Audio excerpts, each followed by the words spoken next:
But I think it's time now for a real author to come up here and do a real ghost story. So I'd like to welcome back to Ghost Stories Live, Mr. C.J. Henderson. His most recent book is a continuation of the Kolchak adventures. It's called Kolchak and the Lost World. He's been authorized to continue the series, and he's doing an amazing job. He's also in the big book of Kolchak, and there's too much to mention. I'm sorry, CJ. So I'm just going to have to let you come up here and do your stuff. So, CJ Henderson.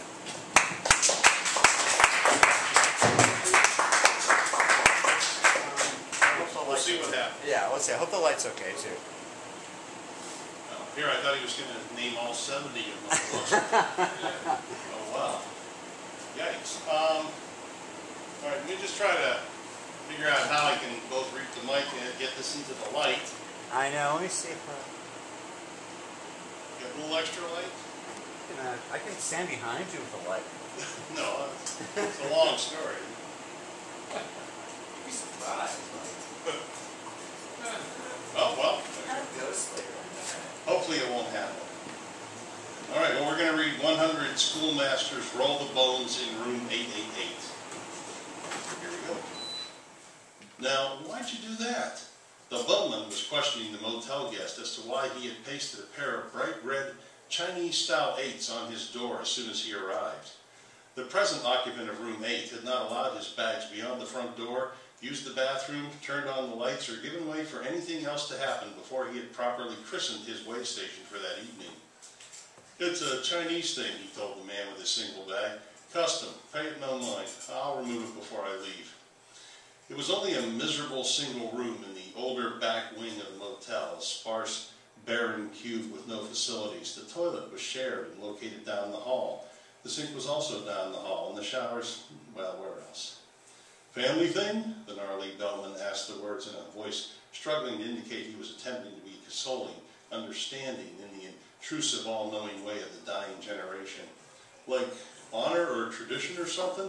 No, not really. It's for... The Asian turned slightly, revealing his truest face to the man for only a moment as he admitted guilefully, luck. He saw no insult in the man's awkward poking into business not his own. It was the way of the ghost race, the dying upstart Westerners already fading from sight. It had actually been more than a few years since something like that had mattered to Wong Shi Lin. His time of caring about what other people thought about him, let alone what a Gualo might think, was some very long time back in the past indeed. See, Lin was a gambler, often a good one, at one time the best, a prince in an exciting kingdom. In his youth, he had learned at the feet of the giants, Troy Feng, Yin Dong Wang, Mickey Pendle, Su Dai Guil, and more. He had mastered the swift spoon shuffle from Maxie Greenbaum, had learned every step of the big town fleece from Aggie Williams, perfected his throwing arm under the watchful eye of Tang Pim. For a while, for some 14 years, he was a nearly unstoppable force in the cyclonic world of international gambling. Nearly unstoppable. Nearly. But that 14 years had come to a halt some 6 years, 5 months, and 11 days previous, and Wong Shi Lin's career as a roller of bones and purveyor of placards had been in a Herculean race to the bottom of the proverbial barrel. I'm sorry. And Wong Shi Lin's career as a roller of bones and purveyor of placards had been in a Herculean race to the bottom of the proverbial barrel ever since.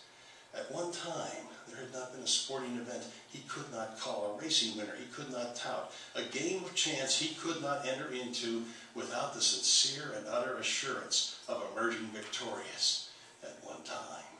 But that was a time long, long ago. And Lin now struggled with the simplest fades, the most elementary shuffles. He had not fallen because of any deserved infirmary. He had not taken to drink so that it affected his wits, nor drugs of any kind. Oh, he enjoyed a refreshing concoction now and then, something made with rum and lime and pineapple, say, or one of those modern malt beverages, more a lemonade than a beer.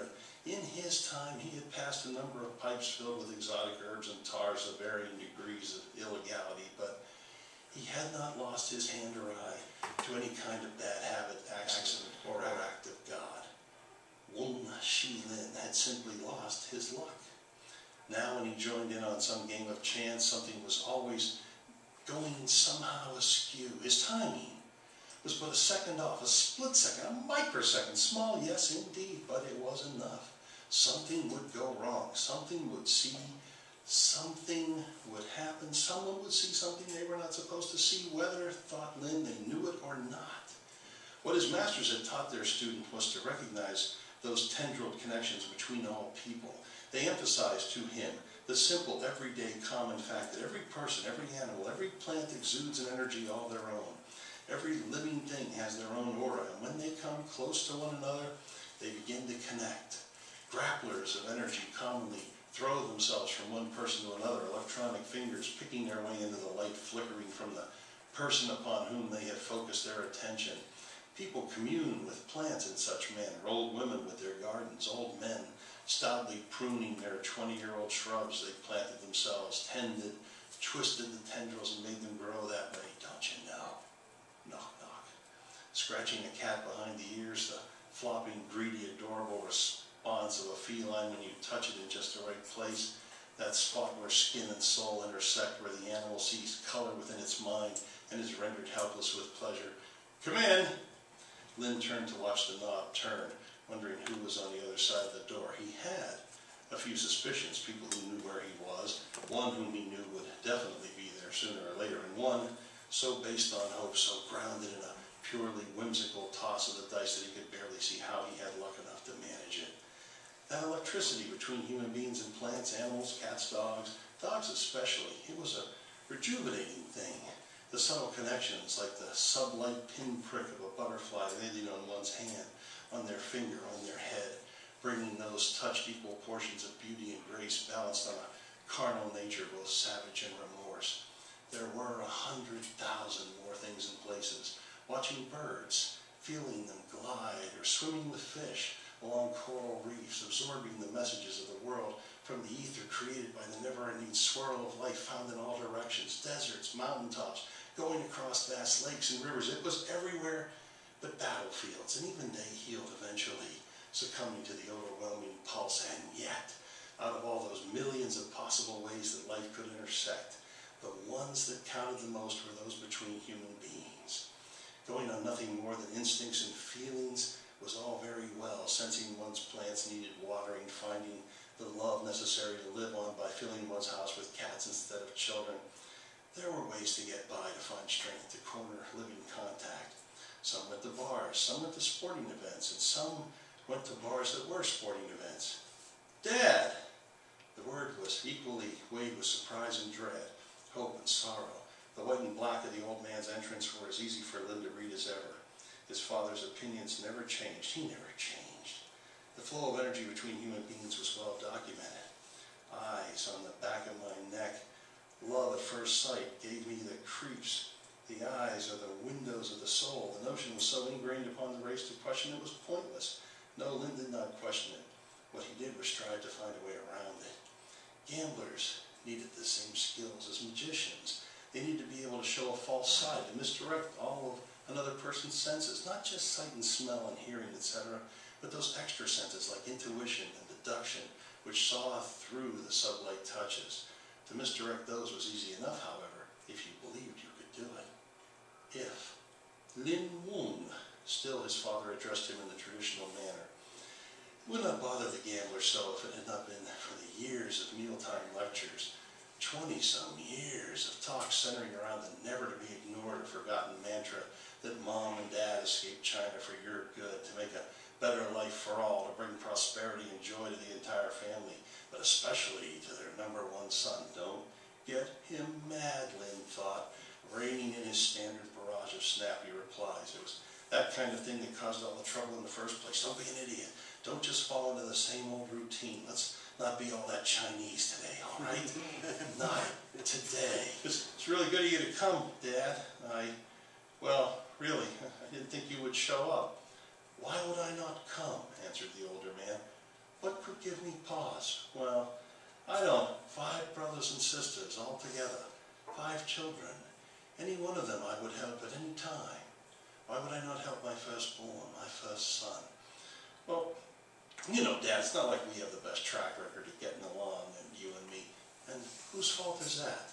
Images flooded over Lynn, dazzled his brain, raised his senses so rapidly, so violently, that speech became a burden, an option practically impossible to understand. His brain, left to its own devices, shifted toward his father's words. 5 children, 5 brothers and sisters, altogether 5. But Lynn stood apart from his 2 brothers and 2 sisters. Firstborn in many ways, that was his right. They had no hold on him. He could demand all favors, all extras available, all treats if he wished. He was the firstborn. He was male. He was something special, or at least he would have been if he had actually been raised in China. His brothers laughed at him, not as hard as his sisters laughed at all 3 of the boys. Their parents tried so hard to make them all Chinese in the traditional sense, but it was an impossible task. They were but 7 people, too small an island to keep out the rest of the world, especially when the 7 were not united in their cause. I'll take half the blame, offered Lynn with a shrug. Know anyone who's willing to shoulder the other half?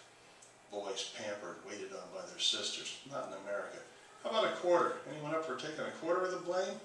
In America, the mail was on its way out, packaged and brokered back to the final rows, slotted for the long wait in darkness, paying for the sin of being born with a penis just as girls had paid the same price in China for being born without one.